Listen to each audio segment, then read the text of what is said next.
Albion Online is an MMORPG that is rare because it offers the possibility to utilize a tank build within a PvP environment, unlike other similar type of games. I'm here to help you with 2 tank builds specifically designed for large PvP group content in Albion Online. These builds offer a unique opportunity to support your group both offensively and defensively.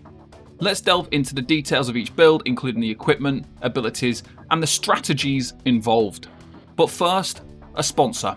Call of Dragons is an MMO fantasy conquest game from the creators of Rise of Kingdoms, where you can embark on a unique adventure and fight to your heart's content on a vast battlefield. Tame and master your own behemoth to help you become victorious, choose your skills and heroes to dominate your enemies, create your invincible magic army, and conquer the world in this immersive fantasy strategy game. Support the Tank Club content for free by using our link below and download the game for free on PC today.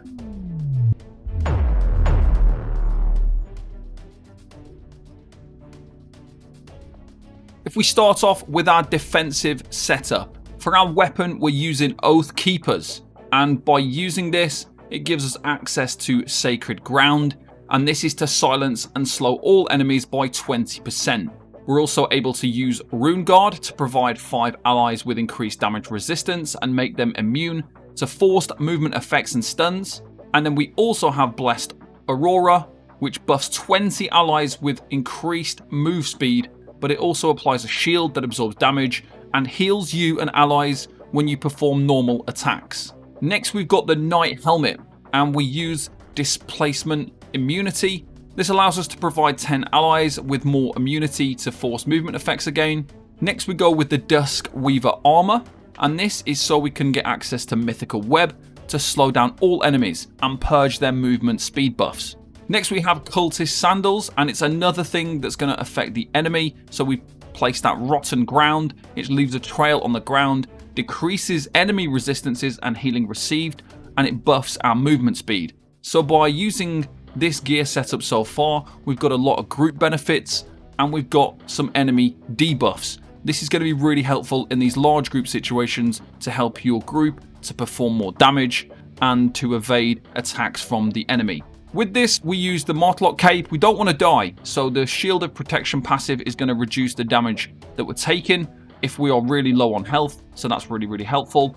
The Avalonian Pork Omelette is the food you want to be using for this to increase our cast speed, cooldown rate, and defense, alongside the major resistance potions, which are going to increase the defense even more and give us some crowd control resistance. And we tile this in by using the Swift Claw Mount. So this is a really solid choice of gear if you are going into PvP content. A lot of this stuff as well is going to be really good from if you've been playing PvE content as well. Maybe you've been using them on beginner tank build. The Knight Helmet, the Duskweaver Armor. By leveling up alternative armor, this is going to increase your IP. The Oath Keepers is a mace weapon, and in our offensive build we're going to be using a mace weapon. We use the Incubus Mace on my PvE build. So by leveling up your mace and alternative maces, this is going to boost your IP even higher. And this is going to make your tank even stronger. For our offensive tank build, the focus is on creating opportunities for our group to do more damage, and this is mostly achieved by layering as much crowd control onto the enemy as possible. So we start off with a mace, along with the Sacred Ground, which silences and slows enemies. We then have Air Compressor, which will vacuum pull all enemies within 7 meters onto you.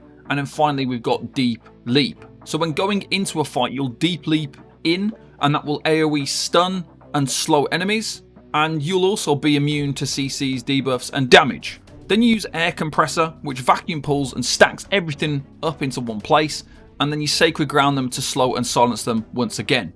Next we have the Judicator Helmet and the Electric Discharge ability, and that just pulses around you and grows in size, stunning enemies and doing damage to them as well.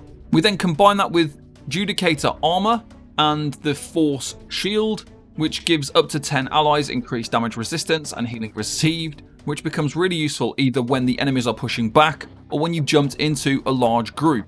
On both the helmet and the armor, using Authority as a passive will increase the crowd control effect duration, which is essential. For the feat, we go with Mercenary Shoes, and all 3 different abilities can be useful in PvP. So dodge will work really well, especially when your deep leap benefits have run out. You've then got Refreshing Sprint that has its uses with the increased movement speed and increased cooldown rate. And then Break Free is also very good when you get yourself into a sticky situation. It's really beneficial to use Mistcaller as our offhand because we're using a one-handed mace. This is going to improve our cooldown modifier and mastery modifier, so that's really useful with this setup as well. The Mortlock Cape is always a great option for reducing incoming damage when you get to low health, and we really need a boost of survival. And for the consumables, the Avalonian Pork Omelette and the Major Resistance Potions give us a huge boost to increased cast speed, cooldown rate, increased armor, and CC resistance, all of which are really important in this content. And then for the mount, a good one to use is Swift Claw. So for this offensive tank build, the focus is on stunning, crowd controlling, slowing down the enemies, pulling the enemies in, debuffing the enemies so that your group can do more damage. So this is a more offensive option compared to the other one. The other one was more defensive in terms of giving your group those defensive benefits.